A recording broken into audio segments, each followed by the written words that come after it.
Kadang kita tidak pergi karena benci, tapi karena ingin kembali menemukan diri sendiri. Kalau kamu merasa ditemani oleh kisah Kirana, yuk tetap berjalan bersama di setiap episodenya. Dukung cerita ini dengan cara paling sederhana. Like jika kamu merasakan hangatnya, tulis perasaanmu di komentar. Subscribe agar tidak tertinggal langkah berikutnya. Karena di setiap diam, selalu ada kekuatan yang sedang tumbuh. Pagi pertamaku di tempat baru terasa asing sekaligus menenangkan. Aku membuka mata tanpa suara alarm, tanpa langkah kaki Arman di dapur, tanpa bunyi sendok beradu dengan cangkir kopi. Hanya suara kipas angin kecil dan cahaya matahari yang masuk melalui tirai tipis. Ruangan ini sederhana, tidak besar, tidak mewah, tapi untuk pertama kalinya setelah lama, aku merasa ruang ini benar-benar milikku. Aku duduk di tepi kasur dan menarik napas panjang. Tidak ada beban yang menunggu di ujung pintu. Tidak ada perasaan harus segera bersiap untuk seseorang. Hanya aku. Aku berjalan ke jendela dan membukanya pelan. Udara pagi masuk, segar dan ringan. Di luar, suara kendaraan terdengar samar. Dunia tetap berjalan. Meski hidupku terasa seperti baru dimulai ulang. Ponselku bergetar. Pesan dari Arman. Udah sampai. Aku membaca pesan itu cukup lama. Tidak ada rasa marah. Tidak juga hangat seperti dulu. Hanya datar. Aku membalas singkat. Udah, beberapa detik kemudian, ia membalas lagi. Jaga diri. Aku tidak langsung menjawab. Bukan karena ingin menjauh, tapi karena aku belum tahu kata apa yang tepat. Akhirnya, aku hanya mengetik. Iya, aku meletakkan ponsel di meja kecil, lalu berjalan ke kamar mandi. Air hangat menyentuh kulitku, dan untuk pertama kalinya dalam waktu lama, aku mandi tanpa tergesa. Tidak ada jadwal orang lain yang harus kuikuti. Setelah itu, aku duduk di depan laptop. Meja kecil di sudut kamar menjadi ruang kerjaku yang baru. Aku membuka dokumen kosong dan mulai menulis. Awalnya lambat, jari-jariku ragu, tapi beberapa menit kemudian, kata-kata mulai mengalir. Aku menulis tentang perempuan yang memilih pergi bukan karena benci, tapi karena ingin bernapas. Jam berlalu tanpa terasa. Notifikasi email masuk. Klienku mengirim revisi kecil dan tambahan proyek baru. Aku membaca pesan itu berulang kali. Merasa seperti seseorang yang kembali dipercaya setelah lama menghilang. Aku tersenyum kecil. Mungkin beginilah rasanya berdiri sendiri. Tidak selalu mudah, tapi nyata. Siang hari aku keluar membeli makan. Jalanan terasa ramai, tapi aku tidak merasa tersesat. Aku duduk di warung kecil, memesan nasi hangat dan teh manis. Di meja sebelah, dua perempuan berbicara tentang pekerjaan mereka. Tertawa kecil, berbagi cerita tanpa beban. Aku memperhatikan mereka tanpa sadar, lalu tersenyum. Dulu, aku juga seperti itu. Setelah makan, aku berjalan pulang pelan. Langkahku ringan, meski di dalam hati masih ada ruang kosong yang belum terisi. Tapi ruang kosong itu tidak lagi terasa menakutkan. Sore hari, aku kembali menulis. Kata-kata datang lebih jujur dari sebelumnya. Aku tidak lagi menahan diri untuk terdengar kuat. Aku menulis apa adanya. Menjelang malam, ponselku berdering lagi. Nama Arman muncul di layar. Aku ragu beberapa detik sebelum mengangkatnya. Halo? Suaraku pelan. Halo, jawabnya. Suaranya terdengar lebih pelan dari biasanya. Kamu lagi ngapain? Nulis. Ia diam sebentar. Kamu kelihatan sibuk sekarang. Aku tersenyum kecil. Iya, ada jeda panjang di antara kami. Rumah sepi, katanya tiba-tiba. Aku tidak tahu harus menjawab apa, karena kalimat itu bukan pertanyaan. Lebih seperti pengakuan yang terlambat. Kamu udah makan?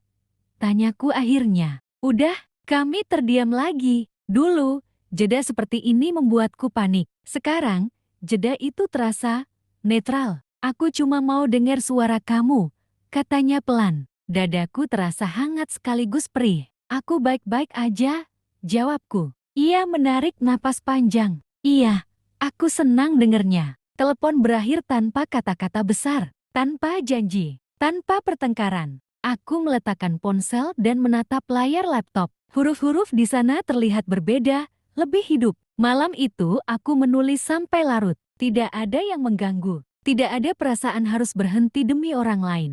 Saat akhirnya aku menutup laptop, aku sadar sesuatu. Aku tidak lagi menulis untuk melupakan. Aku menulis untuk membangun. Aku berbaring di kasur kecil itu, memandangi langit-langit yang asing tapi menenangkan. Ada rasa rindu yang pelan, tapi tidak lagi menyakitkan. Aku belum sepenuhnya kuat, tapi aku sudah mulai berdiri. Dan itu cukup untuk hari ini. Pagi berikutnya datang lebih ringan dari yang kuduga. Aku bangun tanpa perasaan berat di dada. Tidak ada suara langkah kaki lain di luar kamar. Tidak ada rutinitas yang harus kuikuti selain milikku sendiri. Aku duduk di tepi kasur beberapa detik, membiarkan diriku merasakan hening yang kini terasa damai. Ponselku menyala pelan. Satu pesan masuk dari Arman. Semoga harimu baik. Kalimat itu sederhana. Dulu, pesan seperti ini bisa membuatku tersenyum sepanjang hari. Sekarang, rasanya berbeda, tidak menyakitkan, tapi juga tidak lagi menggetarkan.